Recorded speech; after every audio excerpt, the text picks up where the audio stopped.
안녕하세요. 스포츠 즐기는 남자입니다. 오늘 준비한 경기는 조금은 늦었지만 지난주 아스톤 빌라 대 맨유 경기 준비했습니다.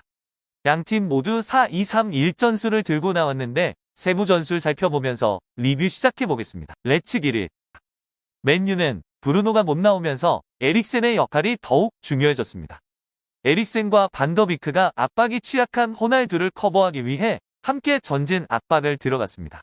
루크쇼는 인버티드 풀백으로 에릭센이 전진한 위치를 커버를 했고, 달롯의 경우 적극적인 오버래핑으로 공격 시 2-3-5 형태의 전술을 보여주었습니다.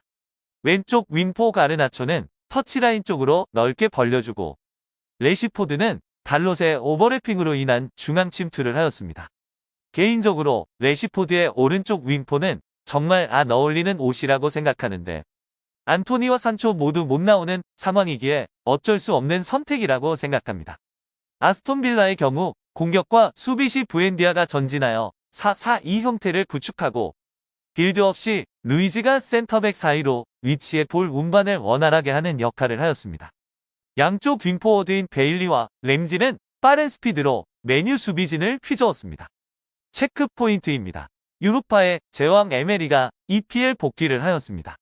맨유의 강한 모습도 보여주는 감독인데요. 과연 아스널에서의 실패를 딛고 아스톤 빌라 감독으로서도 잘할 수 있을지? 맨유의 핵심 선수들 부상과 카드 누적으로 인한 결장이 있는데요. 브루노 유나이티드라고 불릴 만큼 핵심인 선수의 결장은 너무나 뼈아픈데요. 여기에 안토니까지 결장하면서 맨유는 엔진 역할의 선수를 모두 잃었습니다. 팀 스피드가 나오지 않는 상황일 텐데 어떻게 공격 전개하여 풀어갈지 지켜보겠습니다. 반더비크와 신성 가르나초는 어떤 모습을 보여줄지? 경기 시작과 동시에 맨유는 에릭센까지 올리며 적극적인 압박 수비를 펼쳤습니다. 호날두가 압박에 취약한 나이가 되다 보니 보완을 하기 위한 전술 지시로 보입니다. 하지만 에메리 감독은 압박에 대처하기 위해 루이즈 선수를 센터백 사이로 내려 수비진의 압박의 강도를 분산시키는 맞대응을 하였습니다. 이 작전으로 맨유의 압박은 통하지 않고 아스톤 빌라는 자연스럽게 맨유의 중원을 마음껏 휘젓는 결과를 초래합니다. 유로파의 피로도 때문인지 맨유의 중원은 경기 시작부터 간격이 벌어지기 시작합니다. 카세미로를 믿고 전진 배치시켰다지만 이 정도 간격은 월클 카세미로도 힘들죠. 간격이 계속 벌어지면서 린델로프가 위로 올라와 수비를 해주는데 상대 선수를 저지하지 못하고 공간이 열리게 됩니다. 린델로프의 잘못도 있지만 중원의 간격으로 인해 아스톤 빌라 선수들은 아주 편안하게 공을 받고 전진할 수 있게 되는데요. 그 결과 베일리 선수의 침투로 경기 7분 만에 선제골을 넣습니다. 이 경기에서 맨유의 수비진은 베일리를 포함한 아스톤 빌라의 빠른 공격진에 고생을 꽤나 하게 됩니다. 선제골을 실점한 맨유는 미들맨 리산드로마저 초반부터 실수를 저지르는데요.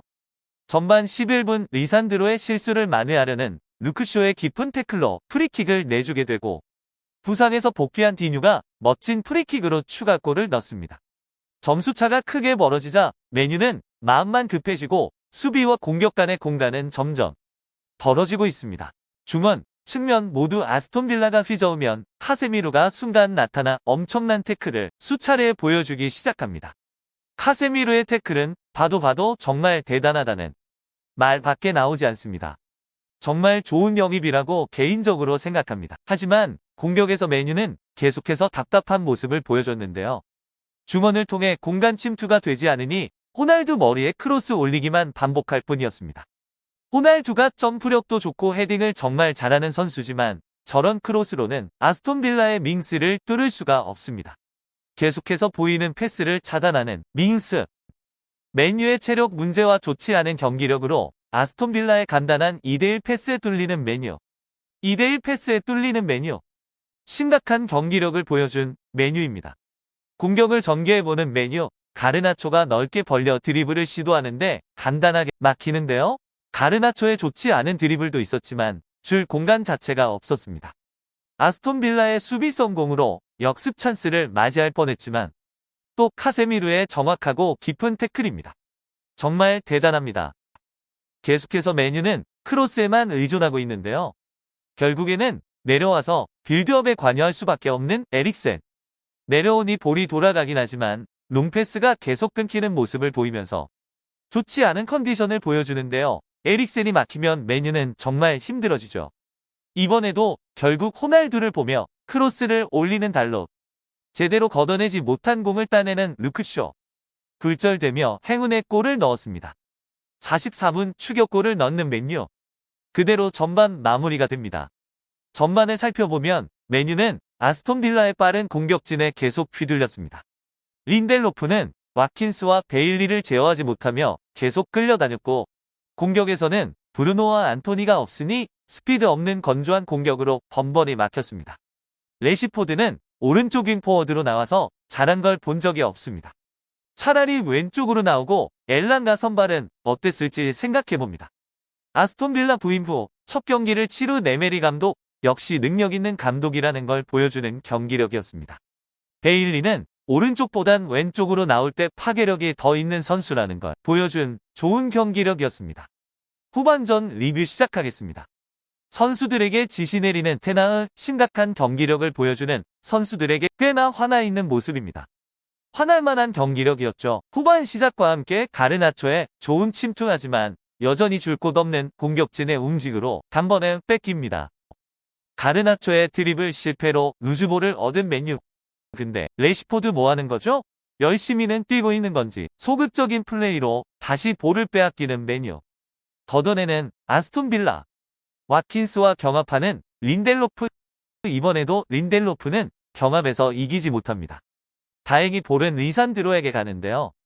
미들맨 리산드로가 헤딩 패스를 상대편에게 하는 어이없는 실수가 나오게 됩니다. 볼을 얻은 아스톤 빌라는 순간적으로 역습을 시도합니다. 여기서 아스톤 빌라 선수들의 움직임을 잘 보실 필요가 있는데요. 볼을 잡은 와킨스가 수비 2명을 끌어줍니다. 반대편에서 베일리가 수비 2명을 또 끌어줍니다. 뒤에서 달려오는 부엔디아가 수비 가담하는 메뉴 선수 1명을 끌어줍니다. 그 결과 램지가 중앙선부터 노마크로 박스 근처까지 올 수 있게 됩니다. 램지가 편안한 상태에서 슛을 찰 수 있게 멋진 움직임을 보여준 아스톤 빌라. 대단한 팀 플레이입니다. 2점 차로 다시 달아난 아스톤 빌라는 수비 시 4-4-2 전술 운영을 합니다. 두 줄 수비로 더 이상 점수를 안 주겠다는 에메리 감독의 의지가 보이는데요. 테나흐 감독도 경기에 답답을 느꼈는지 한 번에 3명의 교체를 진행합니다. 마샬이 들어오면서 세컨톱으로 호날두와 투톱을 이루고 말라시아가 루크쇼 자리에 엘랑가를 오른쪽으로 보내고 레시포드를 왼쪽으로 보내는 4-4-2 전술을 보여줍니다. 맨유는 공격 시 달로까지 공격진의 포진해 있는 걸 볼 수 있습니다. 왼쪽으로 가자마자 좋은 공격 찬스 만드는 레시포드. 왜 진작에 왼쪽으로 쓰지 않았는지 의문입니다. 계속 몰아붙이는 맨유. 좋은 위치 프리킥을 얻는데요. 호날두가 키커로 나서는데 기대가 하나도 안 되네요. 프리킥도 에릭센에게 맡기고 호날두는 헤딩을 하러 들어가는 게 맞을 텐데요.